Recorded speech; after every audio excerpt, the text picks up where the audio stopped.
नमस्कार दोस्तों, dynamic classes YouTube channel में आप सभी का स्वागत है। प्रतिदिन की श्रृंखला में 20 प्रश्न लेकर आपके सामने उपस्थित हुए हैं, जो कि सिंधु घाटी सभ्यता के आगे के क्वेश्चन हैं। 20 हमने कल देखे थे। आज 21 नंबर से 40 क्वेश्चन तक फिर से देखेंगे। तो जिन बच्चों को 100 प्रश्न हर टॉपिक से, कला के हर टॉपिक से 100 प्रश्न इम्पॉर्टेंट चाहिए, वो इस चैनल को लाइक करें, शेयर करें और सब्सक्राइब करें। यहाँ पर परीक्षा में पूछे जाने वाले 100 क्वेश्चनों को कराया जाएगा हर टॉपिक से। तो एक बार फिर से उन्हीं क्रमबद्ध श्रृंखला में आपके सामने 20 प्रश्न उपस्थित हैं। तो चलते हैं देर ना करते हुए अपने पहले क्वेश्चन की ओर। तो हमारा जो पहला क्वेश्चन आपके सामने स्क्रीन पर दिखाई दे रहा है, सिंधु सभ्यता की खोज किसने की थी? तो ऑप्शन देख लेते हैं। सिंधु सभ्यता की खोज में शिव सहाय जी हैं, जॉन मार्शल हैं, दयाराम साहनी हैं और राखलदास बनर्जी जी हैं। तो यहाँ पर जो आपको ऑप्शन 4 मिले, उनमें से आपका ऑप्शन बी सही है, जॉन मार्शल। जॉन मार्शल इसलिए सही है क्योंकि इनके ही निर्देशन में सर्वप्रथम सिंधु घाटी सभ्यता की खोज हुई थी। तो प्यारे बच्चों, ये दयाराम साहनी जी और राखलदास बनर्जी जी इनके सहयोगी थे, लेकिन निर्देशन किसका था? तो जॉन मार्शल का था। तो ऑप्शन आपका 20 सही है, John Marshall, sir John Marshall. तो पहला प्रश्न बड़ी आसानी से आप लोगों ने कर लिया। अब चलते हैं आज के दूसरे प्रश्न पर। 22 नंबर प्रश्न आपके सामने है। तो पशु आकृत युक्त मोहरे कहाँ पाई गईं? पशु आकृत युक्त मोहरे कहाँ से पाई गईं? ऑप्शन देख लेते हैं। राजघाट, सारनाथ, नालंदा, मोहनजोदड़ो। तो सभी बच्चों को पता है मोहनजोदड़ो से जो है पशु आकृति युक्त मोहरे पाई गईं, और ये बाकी सारे ऑप्शन आपके गलत हैं। तो इस तरह से आप कर पाएंगे। आपका ऑप्शन जो सही है वो डी ऑप्शन सही है, मोहनजोदड़ो। मोहनजोदड़ो से पशु आकृति युक्त मोहरे पाई गई हैं। तो ऑप्शन डी सही है। यहाँ पर चलते हैं अगले प्रश्न पर। हमारा अगला प्रश्न आपके सामने है, हड़प्पा संस्कृत के अवशेष कहाँ पर स्थित हैं? हड़प्पा संस्कृत के अवशेष कहाँ पर स्थित हैं? तो ऑप्शन देख लीजिए। यहाँ पर ऑप्शन जो है अफगानिस्तान, पाकिस्तान, भारत, चीन। तो प्यारे बच्चों, सबको पता है हड़प्पा संस्कृत के अवशेष पाकिस्तान में हैं, क्योंकि हमारा जो हड़प्पा क्षेत्र था वो पाकिस्तान में था। तो इसलिए ऑप्शन आपका बी सही है, और अफगानिस्तान गलत हो जाएगा, भारत गलत हो जाएगा और चीन गलत हो जाएगा। और ये पाकिस्तान के मांटगोमरी जिला पंजाब में है। तो ये भी आप लोग ध्यान में रखेंगे साथ में, मांटगोमरी और जिला पंजाब। पंजाब ये इंडिया वाला नहीं, पाकिस्तान में जो है वर्तमान समय में। तो इस तरह से तीसरा प्रश्न भी आप लोग कर लेंगे। अब चलते हैं अगले प्रश्न पर। सैंधव सभ्यता में किस प्रकार के वस्त्रों का उल्लेख है? सैंधव सभ्यता में किस प्रकार के वस्त्रों का उल्लेख है? तो प्यारे बच्चों, यहाँ पर है शाहिका, दुकूल और रेशमी और सूती। तो सैंधव सभ्यता में सूती वस्त्रों के वो प्रमाण प्राप्त होते हैं। यहाँ पर कपास की खेती के साक्ष्य मिलते हैं। तो सूती वस्त्र यहाँ पर आप लोग सही करेंगे, बाकी सारे ऑप्शन गलत रहेंगे। तो सैंधव सभ्यता में किस प्रकार के वस्त्रों का उल्लेख है? तो सूती वस्त्रों का उल्लेख है। तो इस तरह से चौथा प्रश्न भी आप लोग अच्छी तरीके से कर सकते हैं। 25 नंबर प्रश्न बहुत ही इंपॉर्टेंट प्रश्न है। लोथल किस नदी के किनारे बसा हुआ है? प्यारे बच्चों, लोथल किस नदी के किनारे बसा है? दास्क नदी और भोगवा नदी और चैतांग नदी और समतल, ये नदियों के नाम हैं। तो प्यारे बच्चों, यहाँ पर ऑप्शन आपका बी सही है, भोगवा नदी के किनारे लोथल स्थित है। आप लोग इसको सही करेंगे। भोगवा नदी, लोथल कहाँ है?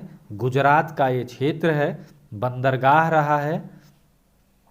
यहाँ से बहुत अच्छे जो है प्रमाण मिले हैं। यहाँ पर जो है कह सकते हैं एक धूर्त लोमड़ी का जो है चित्र मिला है, और हंस का अवशेष प्राप्त हुआ है। तो ये प्यारे बच्चों लोथल कहाँ है, गुजरात में। किस नदी के किनारे बसा है, तो भोगवा नदी के किनारे बसा है। तो ये 25 नंबर प्रश्न भी आप लोग अच्छी तरीके से कर सकते हैं। चलते हैं आज के 26 नंबर प्रश्न पर। झूकर संस्कृत का संबंध किस क्षेत्र से है। झूकर संस्कृत राजस्थान, महाराष्ट्र, सिंधु, गंगा नदी घाटी। तो यहाँ पर ऑप्शन आपका सिंधु सही होगा, बाकी तो ऑप्शन सही ही नहीं लग रहे हैं, ये ऑप्शन गलत हैं। हमारा जो ऑप्शन सही है वो सिंधु सही है। तो 26 का सी ऑप्शन आप लोगों का, झूकर संस्कृत सिंधु घाटी सभ्यता से संबंधित है। तो 26 प्रश्न भी आप लोग देख सकते हैं। अब बात करें 27 नंबर प्रश्न। मोहनजोदड़ो हड़प्पा से प्राप्त मोहरें किस माध्यम में बनाई गई हैं।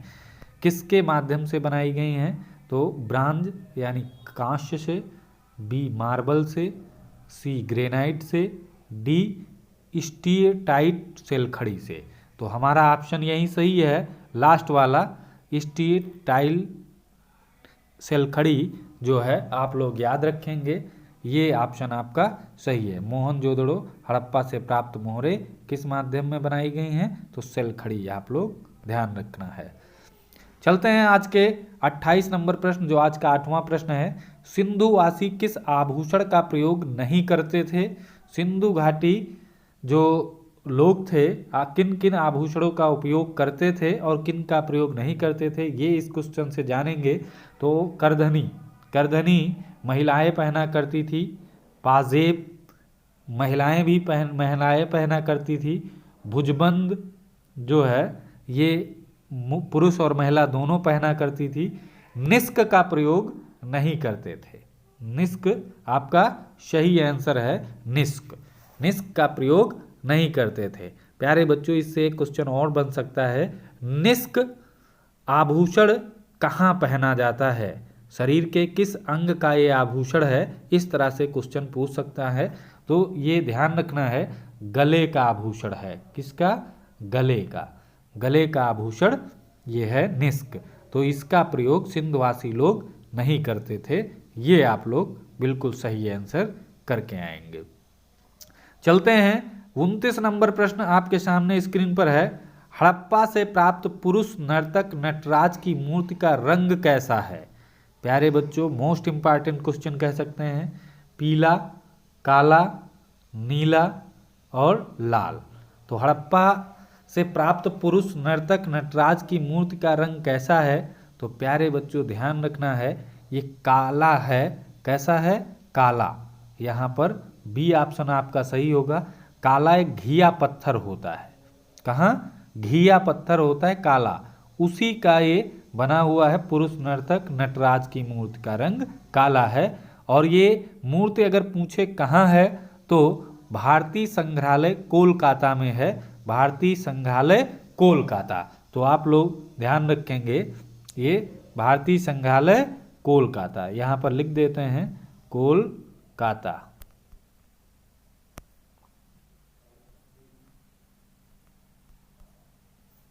कोलकाता।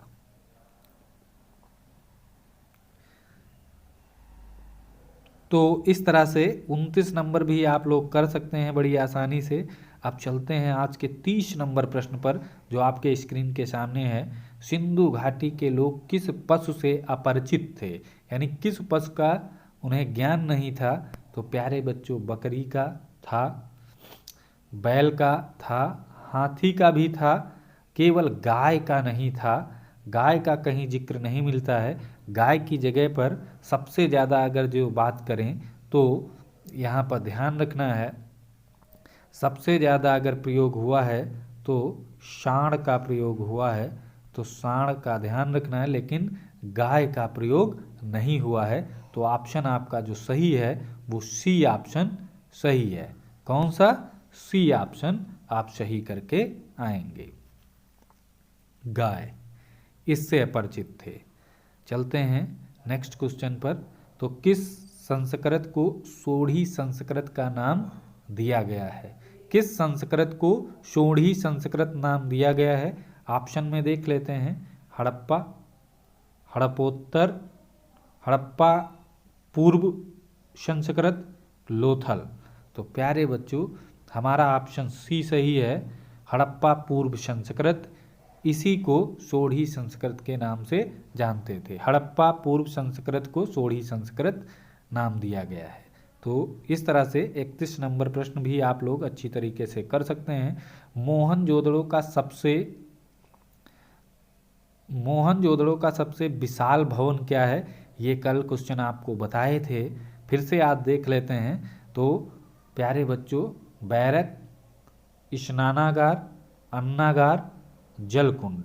तो मोहनजोदड़ो से प्यारे बच्चों स्नानागार, अन्नागार दो प्रसिद्ध वो चीज़ें प्राप्त होती हैं। तो यहाँ पर ऑप्शन आपका पहला बैरक और जलकुंड ये गलत हो जाएगा। स्नानागार और अन्नागार दो ऑप्शन बचते हैं। तो इन दोनों में भी सबसे विशाल अगर बात करें तो हमारा अन्नागार है, तो ऑप्शन सी सही होगा। और स्नानागार जो है वो इतना बड़ा नहीं है। और अगर अन्नागार की हम लंबाई चौड़ाई की बात करें तो यहाँ पर देख लेते हैं, तो 45.71 मीटर ये लंबा है। और अगर चौड़े की बात करें तो 15.23 मीटर ये चौड़ा है। तो इस प्रकार ये अन्नागार सबसे विशाल भवन मोहनजोदड़ो का है। उसके बाद स्नानागार भी आता है। तो यहाँ पर ऑप्शन सी आपका सही होगा। यहाँ पर चलते हैं अगले प्रश्न पर। तो हमारा अगला प्रश्न आपकी स्क्रीन पर है, सिंधुवासी किस वृक्ष की पूजा करते थे। तो प्यारे बच्चों ये ध्यान रखना है, सिंधुवासी पीपल के वृक्ष की पूजा करते थे। तो पीपल ध्यान रखना है, पीपल। तो हमारा ऑप्शन जो सही है वो ए सही है। नीम, शीशम, बरगद ये गलत हैं, ये ऑप्शन सही नहीं है। और ये पीपल के पेड़ के जो पत्ते हैं इनका जो है मोहरों पर जो है प्रयोग किया गया है, मोहरों पर इनको देख सकते हैं। तो सिंधुवासी किस वृक्ष की पूजा करते थे, तो पीपल ध्यान रखेंगे सभी बच्चे। तो 33 नंबर भी प्रश्न आप लोग अच्छी तरीके से कर सकते हैं। अब चलते हैं, कांसे का रथ कहाँ से प्राप्त हुआ है। कांसे का रथ हो, कांसे की बैलगाड़ी हो, ये दो ऑप्शन में आपको पूछा जा सकता है। कहीं कहीं कांसे की बैलगाड़ी लिख के आता है, कहीं कहीं कांसे का रथ लिख के आता है। तो प्यारे बच्चों ऑप्शन में देख लेते हैं, दायमाबाद, लोथल, चहूदड़ो, कालीबंगा। तो हमारा ऑप्शन यहाँ पर ए सही है, दायमाबाद। दायमाबाद कहाँ पड़ता है, महाराष्ट्र में। तो महाराष्ट्र के दायमाबाद से कांसे की बैलगाड़ी या कांसे का रथ प्राप्त होता है। तो आप लोग इसको करके आ सकते हैं बहुत अच्छी तरीके से, दायमाबाद। तो चलते हैं 35 नंबर प्रश्न आज का, लोथल की खोज सर्वप्रथम कब हुई।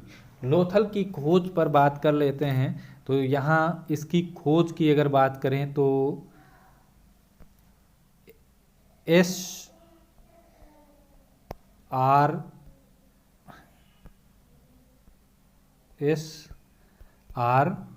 राव ने इसकी खोज की थी सर्वप्रथम 1954 में। तो प्यारे बच्चों यहाँ पर ऑप्शन आपको दिखाई दे रहा होगा 1954, ये आपका सही ऑप्शन है। तो यहाँ पर बात कर लेते हैं, अगर ये एस.आर. राव ने 1954 में खोज की थी, लेकिन इसकी उत्खनन कार्य जो अगर पूछ लेता है कि लोथल का उत्खनन कार्य कब से कब माना जाता है, तो ध्यान रखना है यहाँ पर इसका जो उत्खनन कार्य है वो 54 में नहीं हुआ था, 1955 से 1960 के बीच में माना जाता है। ये भी आप चीज़ ध्यान रखेंगे, 1955 से 1960 के बीच इसका उत्खनन कार्य मतलब खुदाई का कार्य चालू हुआ था। तो प्यारे बच्चों लोथल की खोज के बारे में भी क्वेश्चन देख लिया। अब चलते हैं 36 नंबर प्रश्न, पशुपति मोहरों के चित्रण में किस पशु का अंकन नहीं है। अभी हमने आपको बताया है कि उन्हें किस पशु का ज्ञान नहीं था। तो प्यारे बच्चों गाय का ज्ञान नहीं था। तो ऑप्शन आपका ए सही है और बाकी शेष सभी गलत ऑप्शन हैं। तो पशुपति मोहरों के चित्रण में किस पशु का अंकन नहीं है? गाय का नहीं है, और सारे ऑप्शन यहाँ पर गलत हैं। तो ऑप्शन ए आपका सही है।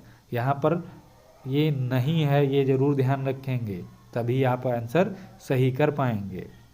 इसलिए क्वेश्चन को बढ़िया तरीके से पढ़ना है, अच्छी तरीके से समझना है, फिर आंसर देना है, तब आपका आंसर कभी गलत नहीं होगा। तो चलते हैं नेक्स्ट क्वेश्चन। निम्न में से कौन सा हड़प्पा स्थल हिंदुकुश के उत्तर में स्थित है? मतलब हिंदुस्तान के उत्तर में स्थित है। तो प्यारे बच्चों, हिंदुस्तान के उत्तर में पहले बात कर लेते हैं ऑप्शनों की। तो चहूदड़ो जो है ये पाकिस्तान में पड़ता है, जो पहले इंडिया में ही था। मांडा अगर बात करें तो ये जम्मू कश्मीर में पड़ता है, ये भी इंडिया में था। सुतकांगेडोर ये भी पाकिस्तान में पड़ता है, तो ये भी इंडिया में ही था पहले। बात करें सोरतुघाई, हाँ ये ऑप्शन आपका सही है। तो इसको सही करके आएंगे प्यारे बच्चों, ध्यान रखना है, ये हमारा ऑप्शन सही है। अब सोरतुघाई के बारे में अगर जान लें तो ये उत्तरी अफगानिस्तान में पड़ता है। कहाँ? उत्तरी अफगानिस्तान। अफगानिस्तान